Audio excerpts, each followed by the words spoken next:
Hello hi నమస్తే నేను మీ Saritha welcome back to Saritha cooking and vlogs. ఈరోజు మన రెసిపీ వచ్చేసి మురుకులు అండి. సో ఈ మురుకులు అయితే చాలా ఈజీగా చేసుకోవచ్చు, అలానే టేస్ట్ కూడా చాలా బాగుంటుందండి. ఇలా చేసి పిల్లలు పెడితే మాత్రం చాలా ఇష్టంగా తింటారు. పిండి పట్టించే పని లేకుండా సింపుల్గా ఎలా చేసుకోవాలో చూపిస్తున్నాను. ఇంట్లో ఉండే వాటితోనే ఈజీగా చేసుకోవచ్చు అండి. పిల్లలు అలా అడగగానే ఇలా చేసి పెట్టవచ్చు, అంత అంటే ఈజీగా చేసుకోవచ్చు అండి ఈ మురుకులు. సో అలానే టేస్ట్ కూడా చాలా బాగుంటాయి. సో కాబట్టి కంపల్సరీ ట్రై చేయండి. వీడియో స్కిప్ చేయకుండా మాత్రం లాస్ట్ వరకు చూసేయండి. సో ఈసారి కనుక పిల్లలు ఇంట్లో అడిగితే మాత్రం ఈ విధంగా కంపల్సరీ చేసి పెట్టండి. సో చాలా ఇష్టంగా తినేస్తారండి. దానికోసం అయితే ఇక్కడ ఫస్ట్ అయితే నేను శనగపిండి తీసుకుంటున్నాను. సో ఫస్ట్ శనగపిండి అయితే ఇలా జల్లించుకోవాలండి. సో మనం అంటే ఎలాగో మనకి ఇది షాప్లో దొరుకుతుంది కదా, సో రెడీమేడ్ పిండి మనం తెచ్చుకొని, సో లేకపోతే మనం పట్టించిన పిండి ఉన్నా కూడా ఈ విధంగా అయితే జల్లించుకోవాలి. సో తర్వాత ఎంత క్వాంటిటీలో మనం అంటే శనగపిండి తీసుకుంటామో సేమ్ క్వాంటిటీ అయితే బియ్యం పిండి కూడా తీసుకోవాలి. సో ఈ విధంగా తీసుకొని రెండు కలుపుకున్న తర్వాత ఇప్పుడు ఇందులో కొంచెం సాల్ట్, అలానే కొంచెం పసుపు, కారం అంటే మీరు తినే దాన్ని బట్టి అన్నీ వేసుకోండి.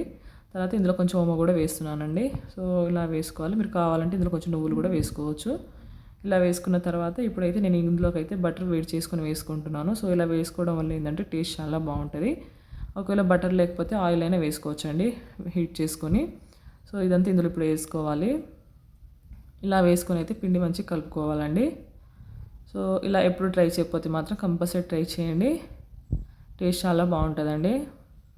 సో ఈ విధంగా అయితే పిండి కలుపుకోవాలి. సో ఇలా మొత్తం కలుపుకున్న తర్వాత సాల్ట్ కూడా ఇక్కడ చూసుకోండి సరిపోయిందో లేదో, దాన్ని బట్టి మనం సాల్ట్ కూడా అడ్జస్ట్ చేసుకోవచ్చు. పిండి మొత్తం కలిపేసిన తర్వాత మళ్ళీ చూడలేమండి, మనం అంటే వేసినా కూడా అంత కలవదు, కాబట్టి ఇందులో చూసి వేసుకోండి. తర్వాత ఇప్పుడు ఇందులో కొంచెం కొంచెం వాటర్ పోసుకుంటే మాత్రం పిండి విధంగా కలుపుకోవాలి. సో ఒకటేసారి ఎక్కువ పోసేసినా మనకు లూజ్ అయిపోతుందండి. సో పిండి మళ్ళీ మెత్తగా అయిపోతే మనం అంటే చేసేటప్పుడు ఆయిల్ ఎక్కువ అబ్జర్వ్ చేసుకుంటుంది. కాబట్టి పిండి కన్సిస్టెన్సీ అనేది ఈ విధంగా ఉండేటట్టు చూసుకోండి.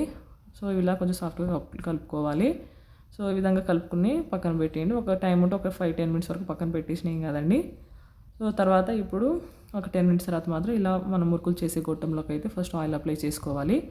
ఇలా చేసుకోవడం వల్ల ఏంటంటే మనకు ఈజీగా అంటే జారిపోతుందండి. సో అందులో వేయగానే అందులో పిండి అనేది అతుక్కోకుండా సో ఈజీగా అయిపోతుంది మనకు. ఈజీగా అంటే మురుకులు చేసేటప్పుడు ఈజీగా వస్తుంది. సో ఈ విధంగా మొత్తం కంప్లీట్గా అంటే నింపుకొని కొంచెం గ్యాప్ ఉండేటట్టు చూసుకొని అయితే ఇది క్లోజ్ చేసుకోవాలి. సో ఇలా చేసుకున్న తర్వాత చూడండి, ఒకసారి ఇలా ఒత్తి చూస్తే మనకి ఇలా వచ్చేయాలండి. సో ఈజీగా వచ్చేసి అస్సలు కష్టంగా ఉండదండి. తర్వాత డీప్ ఫ్రైకి సరిపడా ఆయిల్ పెట్టుకొని ఆయిల్ హీట్ అయిపోయిన తర్వాత మాత్రం మీడియం ఫ్లేమ్లో పెట్టుకోవాలి. సో మీడియం ఫ్లేమ్లో పెట్టుకొని తర్వాత ఈ విధంగా అయితే మురుకులు వేసుకోవాలండి. సో ఇలా వేసుకుంటే ఏంటంటే మనం ఈజీగా అంటే మురుకులు పిల్లలకి చేసి పెట్టవచ్చు. సో చాలా ఈజీగా అయిపోతుందండి, ఎక్కువ కష్టపడాల్సింది కూడా ఏమి ఉండదు.